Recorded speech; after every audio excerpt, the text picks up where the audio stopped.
Produit, c'est une bonne chose, mais produit avec la technique adéquate est encore excellent. Salut à toi qui me regarde, bienvenue sur Africa Contractor. Sur cette chaîne, nous parlons d'agriculture, d'élevage, d'agroalimentaire et tout ce qui concerne l'agro-pastoral. Alors, si une de ces thématiques t'intéresse, sache que tu es au bon endroit. Et pour cela, tu as deux choses à faire. La première, abonne-toi, active la cloche de notification pour ne rater aucune de nos vidéos qui te parleront de l'agro-pastoral. Et la deuxième, partage au maximum cette vidéo dans tes différents groupes WhatsApp, Facebook, LinkedIn, Twitter et j'en passe. Installez-vous confortablement. Ce matin, nous allons vous parler de la technique de pif, des vitroplans dans la culture du bananier plantain. C'est maintenant et c'est dans cette vidéo.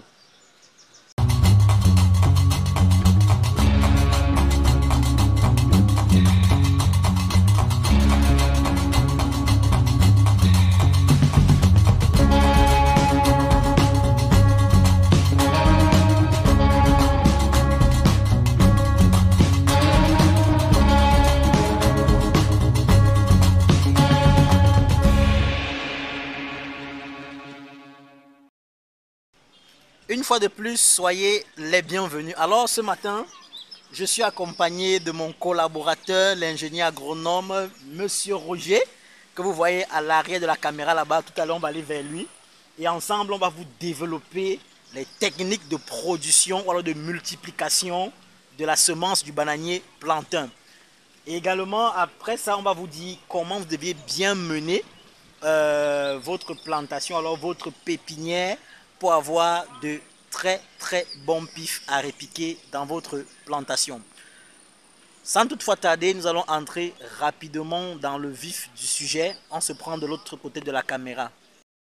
Et comme vous pouvez le constater là, vous pouvez voir ici, ce sont des pifs qu'on a produits. On a toutes les variétés. On a le bikebanga, on a le frein géant, le frein clair et le mburuku si vous voulez. Donc sachez que une campagne agricole se prépare, elle ne s'improvise pas. Dans la campagne agricole 2025 se prépare dès maintenant. Là, vous pouvez constater un peu les germois. Ouais, ici sont les germois, c'est où tout commence. Ok. Donc mon collaborateur, Monsieur Roger, lui va un peu vous parler de la préparation du germois. Il va vous parler de comment est-ce qu'on sélectionne les bulles, comment on les dispose, qu'est-ce qu'on met et comment on les suit et comment est-ce que on les récolte. Comme vous voyez là, il est en train de récolter les plantules. Là, c'est pour aller mettre dans des sachets. Alors, bonjour à toi, Roger. Bonjour, cher partenaire. C'est comment ce matin? Nous sommes là, par la grâce de Dieu. Ok, oh, ce matin, c'est super. Ce matin, avec toi, on va parler à nos abonnés de comment est-ce qu'on réalise les pifs. Donc, tu as la parole, merci. Oui, effectivement, là, nous sommes en train de faire nous sommes en train de prélever déjà les plantules. Puisque les pifs, c'est tout un long processus. Hein. C'est un long processus. Ici, là, nous sommes déjà vers le 6e à 7e sévrage, dont les serres germois sont déjà en train de tenir vers la fin, comme vous voyez là. Et pour avoir ces pifs, que vous voyez là, ça c'est les plantules. Comme vous voyez là, ça c'est les plantules. C'est avec ça que vous allez avoir vos régimes de plantain, comme vous voyez là. Avec ça, c'est des longs processus, comme je suis en train de vous parler là. Tout commence d'abord par le champ, comment les prélever, les prélever au champ. Dès que tu as prélevé au champ, il y a une phase, le parage. Après le parage, tu dois passer par l'excision, tu dois les désinfecter, tu dois construire des propagateurs. Comme tu vois là, tu construis des propagateurs. Dès que tu as construit des propagateurs, tu les introduis. Après l'introduction, il y a les réactivations. Après les réactivations, on entre dans les phases de sévrage comme vous êtes en train de voir là. Malheureusement pour nous aujourd'hui, la séance de travail est arrivée, je peux dire, un peu tard. C'est arrivé un peu tard, mais ça ne dérange pas. Nous avons d'autres germois que nous allons faire certaines séries de travail d'un moment à l'autre. Donc nous allons reprendre ces germois que vous voyez là, puisque ce cycle est déjà à la fin. Le cycle de ce germois est déjà à la fin, donc nous allons le réintroduire. Là, nous allons vous passer des nouvelles vidéos du début jusqu'à la fin du travail. Donc c'est un peu ça.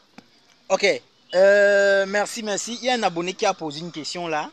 Quel est le rôle de la suie qu'on met dans le germoir, Roger? Est-ce que tu peux le répondre à ça? Oui, la suie permet juste le développement des racines rapides pour les explants. L'explant, c'est ceci que vous voyez là. Ça, c'est un rejeton que nous avons pris, nous avons travaillé. Quand on l'introduit dans la suie, on arrose, c'est pour que les racines sortent, pour que ça puisse se développer avec la chaleur. Comme vous voyez le plastique que vous voyez à la poliane. La poliane, là, à base de cette poliane et la suie, ça va donner une chaleur intense. C'est ça qui va faire pousser ces rejets-ci. Donc la suie, là, c'est pour faire développer les racines des explants. D'accord. Merci à toi, Roger. Merci. Bon, il y aura des nouvelles vidéos dans le futur. On va les présenter. Comment est-ce qu'on construit même d'abord un germoir? Comment est-ce qu'on sélectionne les rejets? Comment on nettoie? Et comment on désinfecte avant de mettre Dans les propagateurs. Voilà. Et n'oublions pas aussi, on va vous montrer un peu la banane parce qu'ici on a la Cavendish et c'est la meilleure banane douce. Donc sachez que si vous avez aussi besoin des rejets ou alors de la semence de banane douce, il y en a. Donc les pifs de plantain, vous avez vu tout à l'heure. Donc ici c'est la banane. Ici c'est la Cavendish. C'est une des bananes les plus consommées au monde entier. C'est elle ici. Et c'est la meilleure banane douce. Pour ceux qui en raffolent les bananes, vous pouvez savoir un peu de quoi est-ce que je parle. Donc, si vous avez besoin des pifs de banane ou des pifs de plantain, nous allons mettre cela à votre disposition. Ok, donc ici, vous pouvez voir ce qu'on a déjà produit. Ça, c'est une livraison qu'on a fait avant. C'était quand, Roger?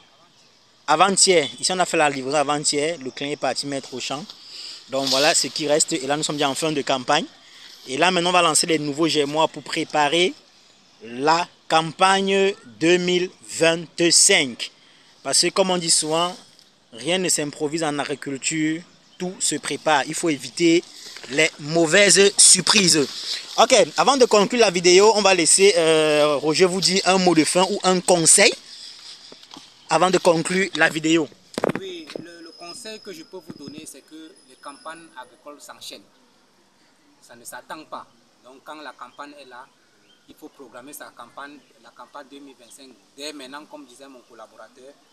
Et puis déjà chercher à mettre une stratégie sur pied, comment engager la campagne prochaine. Donc les campagnes agricoles ne s'attendent pas, ça se suit. D'accord. Donc là, vous comprenez que tout est une question d'organisation. C'est hyper important de faire un planning et un très bon planning, le respecter pour avoir de très très bons résultats.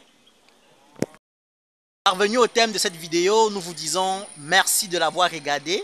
Surtout, n'oubliez pas de vous abonner, n'oubliez pas de liker, n'oubliez pas de partager au maximum dans vos différents groupes, WhatsApp, Facebook, LinkedIn, Twitter et j'en passe. Le meilleur reste à venir. Nous allons vous donner davantage de vidéos sur la banane plantain, sur la banane douce, sur la production des pifs et bien d'autres. Donc restez abonnés à la chaîne, activez la cloche de notification pour ne rater aucune de nos vidéos. Ciao et à la prochaine.